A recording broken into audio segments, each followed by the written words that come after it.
بسم اللہ الرحمن الرحیم الحمدللہ۔ آج ہماری تلاوت کا آغاز دوسرے پارے کے دوسرے پاؤں سے لیس البر ان تولوا، یہ آیت ہے بر کہلاتی ہے، بڑی عظیم الشان آیت ہے، آیت البر، نیکیوں کی آیت۔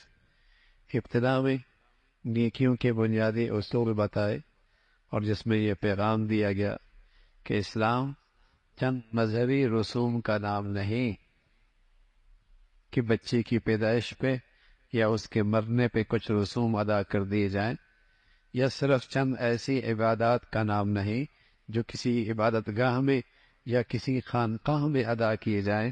اسلام تو پوری زندگی کا نام ہے، انسان جہاں بھی ہے اسلام اس کی نگرانی کرتا ہے۔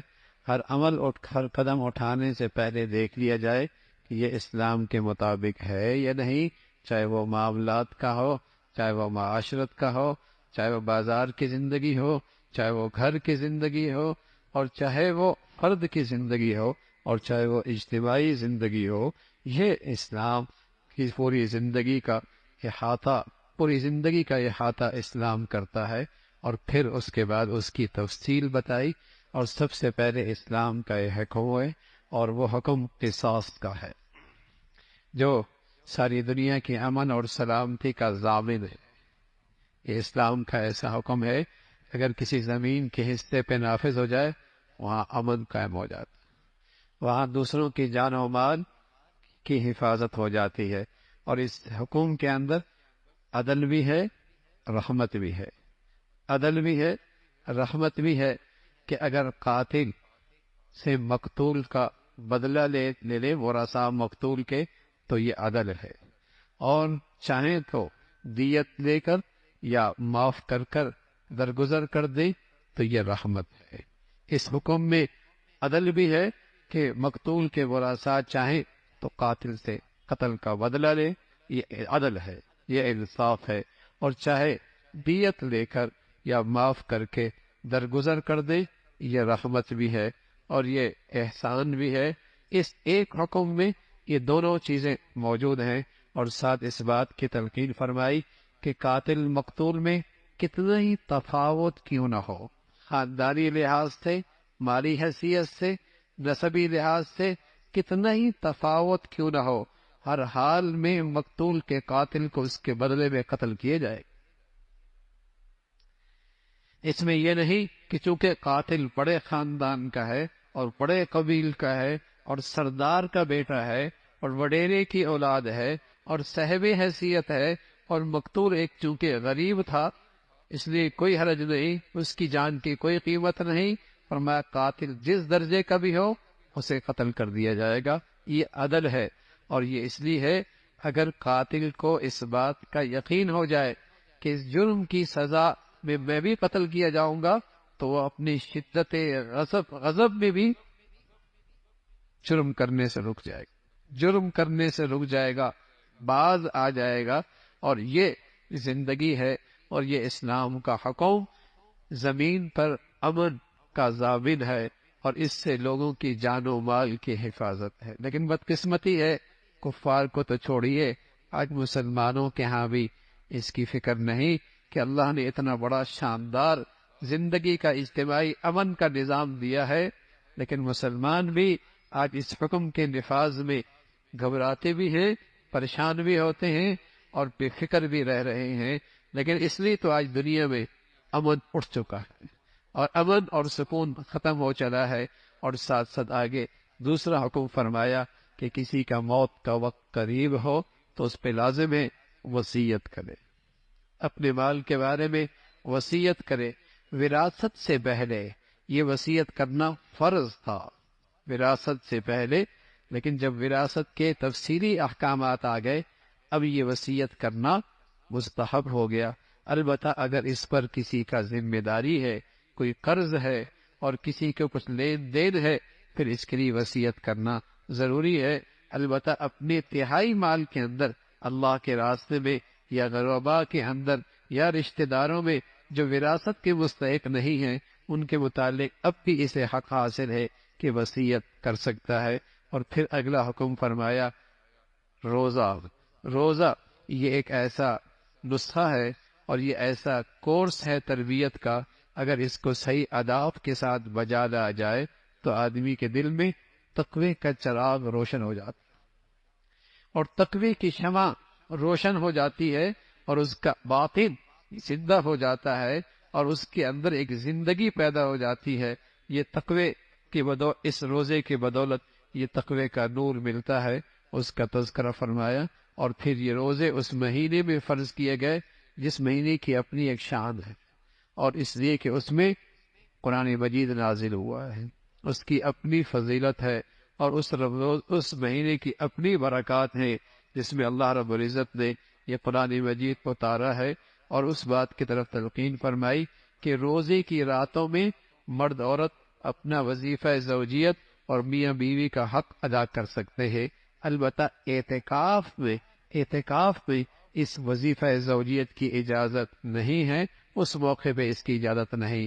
پھر ساتھ تلقین فرمائی اللہ کے راستے میں قتال اور جہاد کا حکم ہے، اور جس طرح شر اور خیر اور اچھائی اور برائی ہمیشہ سے ہے، ایسی حق اور باطل کا یہ سلسلہ بھی ہمیشہ سے جاری رہے گا۔ اہل ایمان سے کہا کہ تم مستعد رہو اور تیار رہو اللہ کی دین کی خاطر اور اللہ کی دین کی حفاظت کی خاطر۔ پھر حج کے فریضے کا تذکرہ ہے کہ سال میں ایک بار سارے مسلمان حرم شریف میں اور میدان عرفات اور مقام مینا میں سارے اکٹھے ہوتے ہیں اور عملی مساوات کا اظہار کرتے ہیں۔ جو بھی کہیں سے بھی آیا لباس ایک جیسا، اور جہاں جہاں جانا ہے سب برابر کے شریک ہیں، مینا میں سب جائیں گے، عرفات میں سب جائیں گے، مزدلفہ میں سب جائیں گے، اور سب کا لباس اور وردی بھی ایک ہو۔ عملی مساوات کا اس دن اظہار ہوتا ہے، اور اس فریضے کا تذکرہ فرمایا اللہ سے مانگو، دنیا ہی مانگی آخرت نہیں مانگی تو کوئی حصہ کوئی نہیں آخرت میں، دنیا بھی مانگو آخرت بھی مانگو، دنیا بھی مانگو آخرت بھی مانگو۔ ایمان والوں کو تلقین فرمائی اسلام کو تقسیم مت کرو کہ کچھ پہ عمل ہے اور کچھ کا انکار ہے، اور کچھ کی زندگی کو اپنا رہے ہو اور کچھ کو نظر انداز کر رہے ہو۔ پورے اسلام میں داخل پورا اسلام اپنی زندگی میں لے کے آؤ، پورے طور پہ اسلام میں آ جاؤ۔ ایک آدمی مسجد میں پاؤں رکھے باقی سارا جسم باہر ہو تو کوئی نہیں کہتا یہ مسجد میں داخل ہو گیا، کوئی نہیں کہتا۔ اسی طرح اسلام میں بھی پورے داخل ہو جاؤ، اور وہ ایک مکمل زندگی کا نام ہے، اس کا تذکرہ فرمایا۔ اور پھر اللہ رب العزت نے اس بات کی طرف توجہ دلائی کہ اللہ کے راستے میں خرچ کرنا، کتنا خرچ کرنا یہ زیادہ اہم نہیں ہے، اہم یہ ہے کہ کس نیت سے خرچ کر رہے ہو اور کہاں خرچ کر، یہ زیادہ اہم ہے کہ جو خرچ کر رہے ہو کس لیے خرچ کر رہے ہو اور کہاں خرچ کر رہے ہو۔ مصرف ٹھیک ہے اور جذبہ تمہارا ٹھیک ہے۔ اگر ریا اور نام و نمود ہے اور نمائش ہے تو سارا بھی خرچ کر جاؤ، کوئی قدر و قیمت نہیں ہے۔ اور اگر جذبہ ٹھیک ہے، مصرف ٹھیک ہے، تھوڑا بھی اللہ کی نظر میں بہت ہو جائے گا۔ اس کی اہمیت نہیں کتنا خرچ کیا، یہ اس کی اہمیت ہے کہ جذبے کے ساتھ خرچ کیا اور اس کا مصرف کیسا ہے۔ کہ ایسا نہ ہو کہ تم خرچ تو کر رہے ہو، بجائے نیکی کے فروغ ہونے کے شر کو فروغ مل رہا ہے، اور بجائے خیر کے پھیلنے کے برائی پھیل رہی ہے، بجائے حق کی تقویت اور استحکام کے باطل کو قوت اور طاقت تمہارے خرچ سے مل رہی ہے۔ بہتر تھا اس سے کہ تم نہ خرچ کرتے، بہتر تھا اس سے کہ تم نہ خرچ کرتے، اس کی تلقین فرمائی۔ اور پھر معاشرے کی بنیاد خاندان ہوتا ہے، اور خاندان کی ابتدا ازواجی رشتے سے ہوتی ہے، تو توجہ دلائی کہ ازواجی رشتے میں دین اور اخلاق کو دیکھا کرو۔ مشرک کے ساتھ ایک مسلمان عورت کی شادی نہیں ہو سکتی، اور ایک مسلمان کی مشرک عورت کے ساتھ شادی نہیں ہو سکتی۔ ازواجی رشتے کی بنیاد اخلاق ہے، دین ہے، چاہے وہ کتنی تمہیں بھلے لگے اور ہماری حیثیت سے کتنے ہی اسے کہیں کہ صاحب حیثیت ہی کیوں نہ ہو، لیکن رشتے کی بنیاد اور ازواجی تعلق کی بنیاد جس سے پھر کنبہ بنے گا اور جس سے پھر خاندان بنے گا اور جس سے پھر معاشرہ بنے گا، یہ اس کی پہلی اکائی ہے۔ اور اس پہلی اکائی کی بنیاد اٹھاؤ اخلاق اور دین، اخلاق اور دین پر۔ زندگی کے اس سفر میں ساتھی ایسا مل جائے جو نیک اور خوف خدا رکھتا ہو تو یہ زندگی کا سفر بڑا آسان ہو جاتا۔ زندگی کے سفر میں اگر ساتھی ایسا مل جائے جو نیک اور خوف خدا رکھتا ہو تو زندگی کا سفر بڑا آسان ہو جاتا ہے، زندگی کا سفر بڑا آسان ہو جاتا ہے۔ حسن بصری رحمت اللہ علیہ کی خدمت میں ایک شخص آئے، کہ بیٹیاں جوان ہیں، بڑے بڑے شہزادوں کے رشتے آ رہے ہیں اور بڑے بڑے صاحب حیثیتوں کے نکاح رشتے آ رہے ہیں، سمجھ نہیں آ رہی بیٹی کہاں دو۔ اب فرمان لگے جو اللہ سے ڈرتا ہے بیٹی وہاں دو۔ اگر مزاج مل گیا بہت اچھے طریقے سے رکھے گا، اگر مزاج نہ بھی ملا تو زیادتی اور ظلم تو نہیں کرے گا، زیادتی اور ناانصافی تو نہیں کرے گا۔ تو ازواجی زندگی کے اس سفر میں نیکی دیکھو، خوف خدا دیکھو۔ اگر سفر کا ساتھی ایسا مل جائے تو زندگی کا سفر آسان ہو جاتا ہے۔ اور پھر توجہ دلائی، عورت کے مخصوص ایام ہوتے ہیں حیض کے، اس میں ازواجی تعلق سے احتیاط کرو، اس لیے کہ ایسے جراثیم ہوتے ہیں جس سے دونوں کی صحت کے لیے خطرہ ہے، جس سے دونوں کی صحت کا خطرہ ہے۔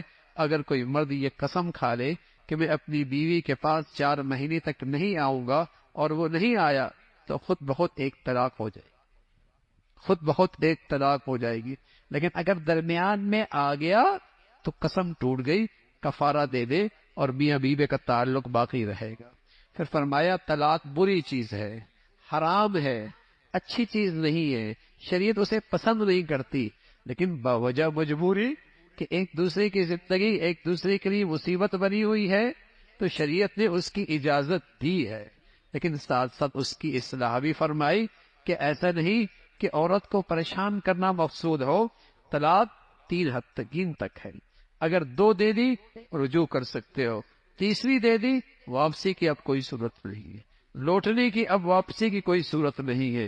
اور جب طلاق دے دی اب جو مہر دیا ہے وہ واپس نہ لو، ہاں خلا کر لیا، جب خلا کر لیا تو پھر مہر واپس لیا جا سکتا ہے، پھر مہر واپس لیا جاتا ہے۔ لیکن میاں بیوی کی اس جدائی اور تعلق میں اسلام نے بچوں کے حقوق کا تحفظ کیا ہے، بچوں کے حقوق کا تحفظ کیا ہے، اور یہ دین اسلام ہی ہے جس میں انسانیت کے ہر فرد کے حقوق کا تحفظ موجود ہے، ورنہ دنیا میں حقوق کے تحفظ کا صرف ڈھنڈورا ہے، ورنہ بوڑھے ماں باپ اولڈ ایج ہوم میں پڑے ہیں۔ کتوں کے حقوق ہیں، انسانیت کے حقوق کوئی نہیں۔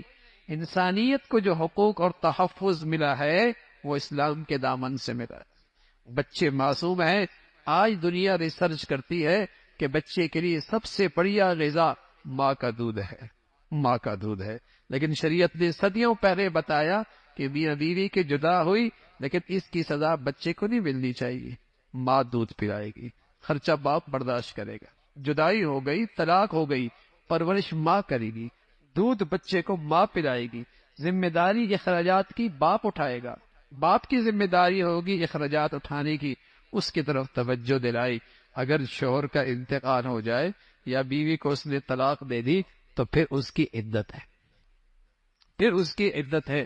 اگر طلاق دے دی 3 ماہواریاں ہیں، اگر شوہر کا انتقال ہو گیا پھر عدت 4 مہینے 10 دن ہے، اور اس عدت کے دوران اس کو نکاح کا پیغام نہیں دینا چاہیے، اسے نکاح کا پیغام نہیں دینا چاہیے۔ ٹھیک ہے یہ معاشرتی معاملات ہیں اور معاشرتی زندگی کے مسائل ہیں، لیکن نمازوں کا اہتمام کرنا، نمازوں کا اہتمام کرنا اور حق کے تحفظ کے لیے اپنے جان مال کی قربانی کے لیے ہمہ وقت تیار رہنا، حق کے تحفظ کے لیے اپنی جان و مال کے لحاظ سے ہمہ وقت تیار رہنا، موت کی وجہ سے اللہ کے راستے میں جان دینے سے گھبرانا نہیں۔ ایک قوم کا تذکرہ فرمایا، طاعون کی بیماری آ گئی، سب بھاگ کھڑی ہوئی ہے، اس خیال سے کہ زندگی بچ جائے گی، لیکن تدبیر تقدیر کو نہیں ٹال سکتی، تدبیر تقدیر کو نہیں ٹال سکتی، جہاں گئے وہی موت طاری ہو۔ پھر حضرت طالوت کا تذکرہ فرمایا، لشکر چھوٹا سا ہے لیکن ایمان کی حقیقت میسر، ایمان کی طاقت موجود ہے، اور ایمانی صفات کے ساتھ اللہ کے دشمن سے مٹھ بھیڑ ہوتی ہے، وہ چھوٹی سی جماعت بڑی جماعت پہ غالب آ جاتی ہے، اس کا تذکرہ فرمایا۔ اور پھر تیسری پارے کے آغاز میں اللہ نے انبیاء علیہ الصلوۃ والسلام اور اپنے پیغمبروں کو ایک دوسرے پہ ہر ایک کو اپنی اپنی الگ شان عطا فرمائی ہے، پر ایمان والے سب پر ایمان رکھتے ہیں۔ پھر قرآن مجید کی ایک عظیم و شان آیت جسے آیت کرسی، آیت الکرسی کہتے ہیں، جس میں اللہ کا نام 17 بار آیا ہے، ایک آیت میں 17 بار، کہیں واضح کہیں جسے کہیں کہ ضمائر کی شکل میں اور اشاروں کے انداز میں، اس کی بڑی فضیلت آئی ہے۔ پھر فرمایا دین اسلام میں جبر نہیں ہے، کسی کے گردن پہ تلوار رکھ کر مجبور کر کے اسے اسلام میں داخل نہیں کیا جا سکتا، کسی کو زبردستی اسلام میں نہیں داخل کیا جا سکتا، لیکن ہاں بھائی اسلام قبول کر لیا، اب حد بھی ہے، شراب پہ کوڑے بھی ہے، زانی کے لیے کوڑے بھی ہیں، ہاں پھر ہے جیسے آپ کو زبردستی فوج میں داخل نہیں کیا جا سکتا، لیکن فوج کے قوانین کی خلاف ورزی کی پھر کورٹ مارشل ہوتا ہے، پھر کورٹ مارشل ہوتا ہے، زبردستی لایا نہیں جاتا، لیکن جب چلے گئے اپنی مرضی سے پھر قوانین کی خلاف ورزی کی کورٹ مارشل ہوگا، پھر سزا ہوگی۔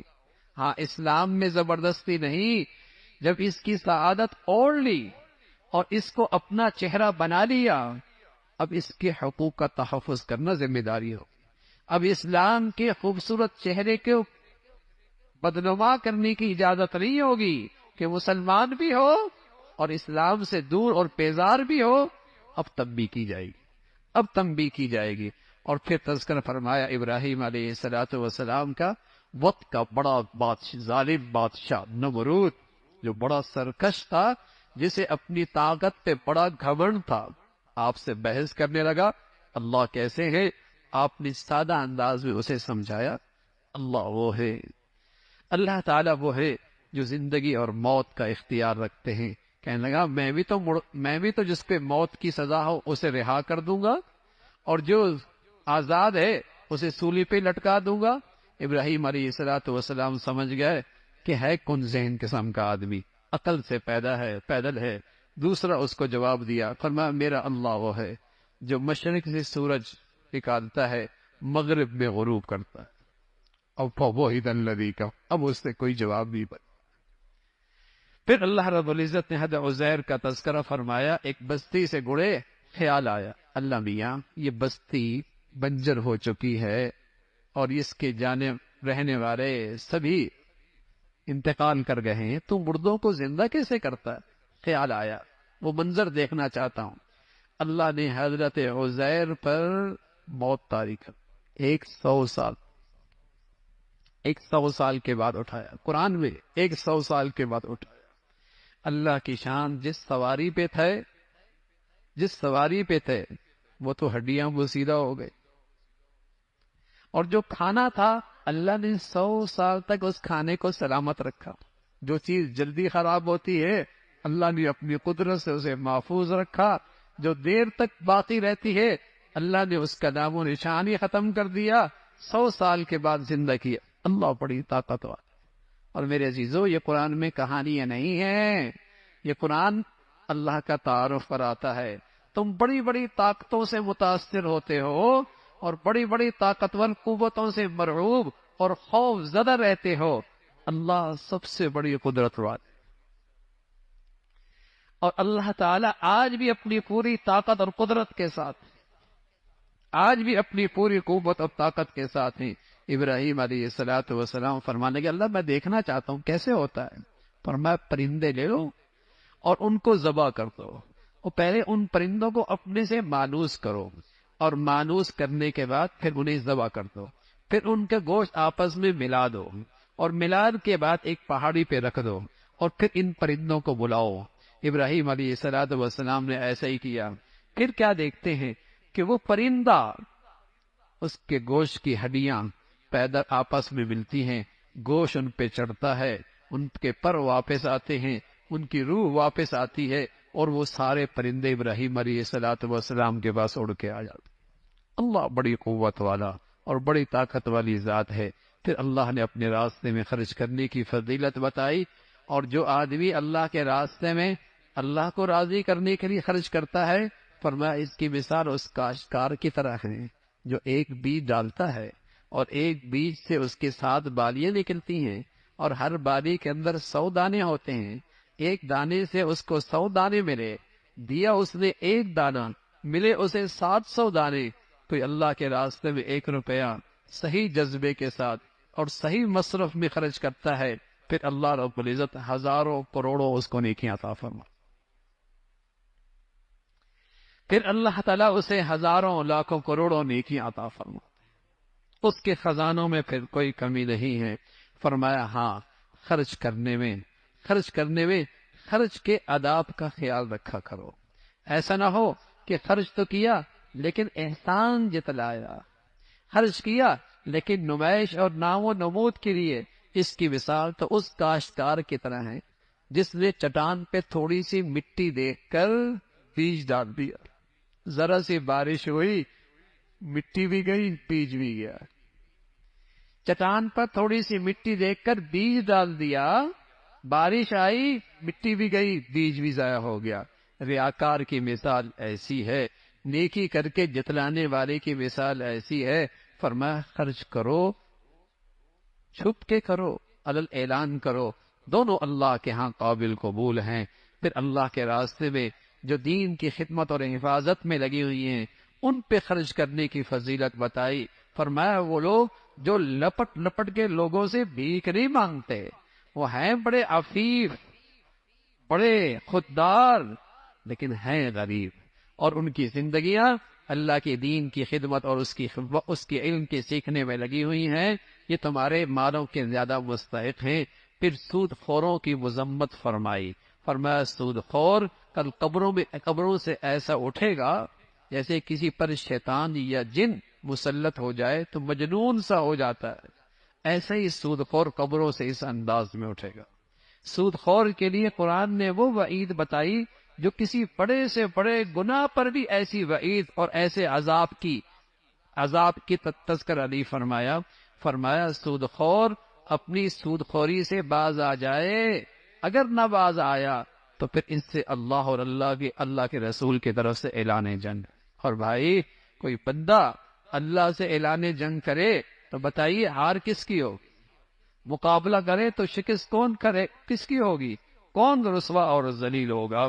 سود خور کے لیے یہ اللہ کی طرف سے سخت وعید اور تنبیہ ہے۔ اللہ رب العزت ہمیشہ حلال عطا فرمائے اور برکت والا عطا فرمائے، اور سودی لین دین سے اور سودی کاروبار سے اور سود کے کھانے پینے سے اللہ تعالی ہمیشہ محفوظ فرمائے۔ پھر معاملات کے سلسلے میں قرآن کی سب سے بڑی آیت، معاملات کے سلسلے میں آج کا مسلمان عبادت کا دیندار تو ہے اور عبادت کا مسلمان تو ہے، لیکن معاملات اور معاشرت کا مسلمان ڈھونڈنے سے نہیں ملتا۔ آج کا مسلمان عبادت کا مسلمان تو ہے، لیکن معاملات اور معاشرت کا مسلمان ڈھونڈنے سے نہیں ملتا کہ وہ معاملات میں بھی مسلمان نظر آئے نا بھائی، وہ اپنے اٹھنے بیٹھنے رمی خوشی کے اندر بھی تو مسلمان نظر آئے۔ ہندو اور مسلمان کی معاشرت میں فرق ہونا چاہیے نا، عیسائی اور مسلمان کی معاشرت میں فرق ہونا چاہیے نا، غیر مسلم اور مسلمان کی معاملات میں فرق ہونا چاہیے نا۔ معاملات کا مسلمان، اور قرآن کی سب سے بڑی آیت معاملات کے متعلق اس کی اہمیت بتائی ہے کہ معاملات اسلام میں کتنے اہم ہیں۔ اگر تمہارا لین دین ہو اور کسی وقت کے لیے ہو، ادھار ہو، دستاویز لکھ لو، کسی کو گواہ بنا لو، اور اگر سفر میں ہو دستاویز نہیں لکھ سکتے، وقت مقرر کر لو، نہیں لکھ سکتے سفر کی وجہ سے، کوئی چیز رہن رکھوا دو۔ ہاں اگر معاملہ ادھار کا نہیں ہے، نقد ہے، پھر لکھنے کی ضرورت نہیں، اس طرف توجہ دلائی۔ اور پھر اللہ سے کیسے مانگنا ہے اور کس انداز سے اللہ سے مانگنا ہے اور کیا کچھ مانگنا ہے، اس سورت کے آخر میں ان دعاؤں کا تذکرہ فرمایا۔ پھر سورہ عمران ہے، اور یہ آل عمران کا خاندان کا اس سورت میں تذکرہ ہے، اسی نسبت سے اس سورت کا نام آل عمران ہے۔ وہ نجران کے عیسائی حضور علیہ الصلوۃ والسلام کی خدمت میں آئے اور عیسیٰ علیہ الصلوۃ والسلام کے الہ ہونے کا، اسے کہیں کہ اس کا اظہار کرنے لگے اور اس پر اصرار کرنے لگے، آپ علیہ الصلوۃ والسلام سے بحث کرنے لگے۔ ان چیزوں کو انہوں نے حجت بنایا جو قرآن میں متشابہات ہیں، جس کا مفہوم اللہ ہی جانتا ہے۔ قرآن میں کچھ آیتیں محکم ہیں جن کا مفہوم بالکل واضح ہے، اور احکامات کی بنیاد بھی وہی آیتیں ہیں، لیکن جن کے مزاجوں میں فتنہ ہوتا ہے وہ متشابہات بنا کر گمراہی کو پھیلاتے ہیں۔ اس کا تذکرہ فرمایا بہت ساری دنیا کی نعمتیں جو اللہ نے دے رکھی ہیں، لیکن لوگوں کے دلوں میں وہ ایسی رچ بس گئی کہ ان نعمتوں نے اسے اللہ سے غافل کر رکھا ہے، حالانکہ اللہ کے پاس جو ہے وہ اس دنیا سے بہت بہتر ہے، اور اللہ کی رضا سب سے بڑی دولت ہے، اور وہ اللہ کے نیک بندوں کے لیے ہے جو اللہ سے فریادیں کرتے ہیں، معافی مانگتے ہیں، اور خاص طور پہ سحری کے وقت اللہ تعالیٰ کے سامنے توبہ اور استغفار کرتے ہیں۔ اللہ رب العزت کو جو دین پسند ہے وہ دین اسلام پسند ہے۔ جو بھی اسے اختیار کرے گا اللہ رب العزت اسے دنیا آخرت کی فلاح عطا فرمائیں گے۔ اے پیغمبر، آپ کا کام ہے اللہ کے پیغام کو صحیح طور پہ پہنچا دینا۔ اللہ رب العزت اپنے بندوں پہ خوب نظر رکھتے ہیں اور خوب واقف ہیں۔ اللہ عمل کی توفیق نصیب فرمائے۔